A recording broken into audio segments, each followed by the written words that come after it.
जय जगन्नाथ। आपण समस्त को बाइट ऑफ ओडिशा चैनल को बहुत बहुत स्वागत। आज आम केन्द्रापड़ा प्रसिद्ध श्री बलदेव जी पाखे लगुवा प्रसाद रसरे भरा रसावली बनैबा।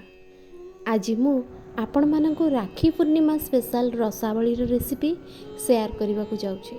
बहुत कम समय रे बहुत कम परिश्रम रे एकदम तुलापरी रसावलीर संपूर्ण ट्रिक्स आपण मानक शेयर करी। तेबे चलतु रसावलीर प्रस्तुति आरंभ करिबा। प्रथमे आमे छेना प्रस्तुत करिबा। सेथिपाई गैस उपरे गोटे पैन बसाई सेथिरे किछि पानी दबा। ए पानी दबा द्वारा क्षीर गरम कला बेले जमा तळु लागिबो नाही। तापरे आमे सेथिरे 1.5 लिटर क्षीर दे देबा। मु एठारे पैकेट क्षीर नेछि, आपण चाहिले गाय क्षीर मध्ये नै परिबे। आपण माने क्षीरर परिमाण कम अधिक करी नै परिबे। तापरे गैस रो फ्लेम को मीडियम हाई रे रखी क्षीर को भल भाव में फुटवा दबा। क्षीर को छिड़ेबा पाई मु एठारे 3 बड़ चामच लेंबू रस नहीं। जेतिकी लेंबू रस नबा सेतिकी परिमाण रे सेथिरे पानी दबा। पानी दे भल भाव में मिक्स करवा। आपण चाहिले लेंबू रस जगार भिनेगार मध्य नहीं पारिबे। देखंतु क्षीर एहीपरी ऊपर को उठी आसला बेलू गैस रो फ्लेम को ऑफ करदेवे। क्षीर फुटुवा समय रे छेना छिड़ेबेनी, छेना टाण हेबो। गैस रो फ्लेम को ऑफ करी छेना छिड़ेबे।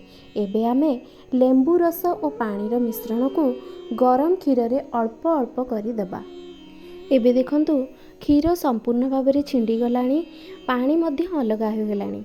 छेना बाहरी गला परे छेना को गरम पानी रु अलग करदबा। सेथिपाई आमे नबा गोटे जाली और जाली उपरे गोटे सफा कॉटन कपड़ा रखी छेना को छाणिबा। तापरे छेना को नॉर्मल पानी रे 2 ରୁ 3 थर धोई दबा। जेहेतु आमे लेंबू रस दे छेना छिड़ेचे खट्टा अंश टिके रही जाइथिबो। धोई सारला परे एही भली कपड़ा रे टिके हल्का टिके चिपुड़ी ताकू जाली उपरे 15 ରୁ 20 मिनिट पर्यंत रेस्ट दबा। जहा द्वारा जदि छेना रे एक्स्ट्रा किछि पानी रही जाइथिबो ताहा बाहरी जिवो। एबे हमें नेक्स्ट प्रिपरेशन करिबा। रसावली पई आमे रसा बनेबा। सेथिपाई फ्लेम ऑन करी गोटे पैन बसाई सेथिरे प्रथमे अल्प किछि पानी दबा। एही भली पानी दबा द्वारा क्षीर आउ तळे लागिबनी। तापरे रसा बनेबा पई मु एठारे 1 लिटर पैकेट क्षीर नेछि। क्षीर टिके उषुम होला परे आमे सेथिरे 1 गिना मिल्क पाउडर दबा। क्षीर गुंड देबा द्वारा क्षीर जल्दी बहलिया हो जाए और क्रीमी टेक्सचर रो बनी थाए। क्षीर गुंड को दे कंटिन्यूअसली गोलाइबा जेपरी क्षीर रे किछि लम्स न रहिबो। एबे आमे क्षीर को फुटेबा जेपरी 1 लिटर क्षीर 600 ml हेबा जाए आमे क्षीर को फुटाइबा। एबे आमे मिठा पाई 1 गिनारू टिके कम चीनी दबा। आपण आपणक हिसाब रे चीनी रे परिमाण कम अधिका करि परिबे। एबे आमे सेथिरे फ्लेवर और सुंदर कलर पाई किछि गुजराती गुंड और किछि केसर दे दबा। केसर एठी ऑप्शनल अछि, आपण चाहिले आहाकु स्किप मध्य करि परिबे। क्षीर फुटिबा भितरे आमे अलग प्रिपरेशन करिबा। देखंतु एबे छेनारू संपूर्ण भावे पानी बाहरी गलानी। एबे आमे ताहाकू हाथ रे एही बरी भाबरे चकटी दबा। रसावली पाई छेना को बहुत समय घसीबाकू पड़िबो। एही प्रोसेस को स्किप करिबाकू मु गोटे शॉर्टकट उपाय बतौछि। सेथिपाई आमे गोटे ग्राइंडिंग जार नहीं सेथिरे सबू छेना को दे दबा। तापरे आमे सेथिरे 2 चम्मच अटा, 1 चम्मच सूजी, 2 चम्मच चीनी, किछि गुजराती गुंड दे ताकू अल्प समय पाई ग्राइंडिंग करि आनिबा। आपण चाहिले अटा जगह मैदार व्यवहार मध्य करि परिबे। एबे देखंतु ग्राइंडिंग कला परे छेना केते स्मूथ देखा जाउची। एबे सेही छेना रे 1 पिंच खाइबा सोडा दबा एवं ताको भल भाव में गोलाई दबा। तापरे ताको हाथ रे 2 मिनिट पाई एही भली घसीबा। जेहेतु आमे ग्राइंड करि नेचे तेणु बेसी समय घसीबार आवश्यक नाही।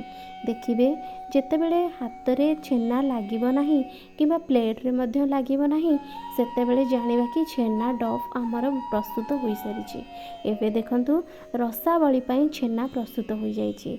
एबे हमें हाथ रे टिके घिया लगाई छेना को हाथ रे बॉल शेप रो करी तापरे ताकू टिके चापिकी फ्लाट सेप्र करी मझिरे गोटे होल करनवा। एहिभଳି भावे सबु छेना बरा गुड़ी को प्रस्तुत करनवा। छेनार बरा गुड़ी को बेसी पतला करेनि, बेसी पतला कले क्षीर रे पड़िला परे बेसी नरम होई ताहा छिड़ीजिव। आशा करुछि आजिर एही भिडियोटी आपण मानंकु भल लागिबो। जदि भल लागिबो तेबे भिडियोटी को लाइक करिबा सह आपणक फ्रेंड्स और रिलेटिव को सह शेयर करिवे। एवं जदि आपण एही चैनल रे नुआ तेबे प्लीज चैनल को सब्सक्राइब करिबा सह पाखेरे थिबा बेल आइकन को प्रेस करिवे। एबे चलंतु नेक्स्ट स्टेप को जिबा। एबे छेना बरा गुड़ी को छाणीबा पई मु गैस उपरे गोटे कड़ाई बसाई किछि रिफाइन तेल दे गरम हेबा को छाड़ी देछि।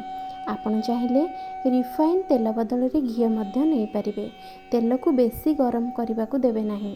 हल्का गरम हैला परे छेना बरा गुड़ी को छाणीबा। गैस रो फ्लेम को मीडियम फ्लेम रे रखी छाणीबा। बरा गुड़िकर गोटे पट होईगला परे ताकू आस्ते करी आर पट को लेउटाई देबा। एही भली भावे सब बरा गुड़ी को छाणी देबा। बरा गुड़िक केते सुंदर भावे रे फुलिछि एवं कलर मध्य बहुत बढ़िया आसीछि। एबे आमे तेलरू बरा गुड़ी को छाणी आनी गरम रस रे पकाइबा। सेही सेम प्रोसेस रे आमे सबु बरा गुड़ी को छाणी आनी रस रे पकाइबा। सबु छेना बरा को गोल्डन कलर हेबा जाए फ्राए करंतु, जहा द्वारा रसावली देखिबा को बहुत भल लागिबो। आउ गोटे कथा ध्यान रखिथिबे, छेना बरा गुड़ी को रस रे पकाइला बेले रसा भल भाबरे गरम थिबा आवश्यक, जहा द्वारा छेना बरा भितर को रसा भल भाबरे जाई परिबो। देखंतु मु एठारे सबु बरा गुड़ी को रस रे पकाई सारिछि। एबे ताकू टिके तळ ऊपर करी कवर करी 2 घंटा पई छाड़ी देबे। जदि आपण एहाकू जल्दी नरम करने को चाहूथिबे तेबे गैस रो फ्लेम को ऑन करी 2 ରୁ 3 मिनिट पई फुटाई कवर करी आधा घंटा पई छाड़ी देबे। देखंतु रसावली प्रस्तुत कला बेले रसार कंसिस्टेंसी एही भली रहिबा आवश्यक। बेसी मोटा करिवेनी, बेसी मोटा कले छेना बरा गुड़िक भितर को रसा भल भाबरे जाई परिबो नाही। देखंतु प्राय 1 घंटा पर आमर रसावली संपूर्ण भाव प्रस्तुत हो सारी। रसर कंसिस्टेंसी आग अपेक्षा गाढ़ हो जाइए एवं देखा आर कलर केते सुंदर आछि। आपन को जदि ये वीडियोटी भल लागिबो ताहले आपण एही प्रोसेस रे रसावली को निश्चय बनातु और केमिति लागिला मते कमेंट माध्यम रे निश्चय जणातु। आज पई रहिली, धन्यवाद।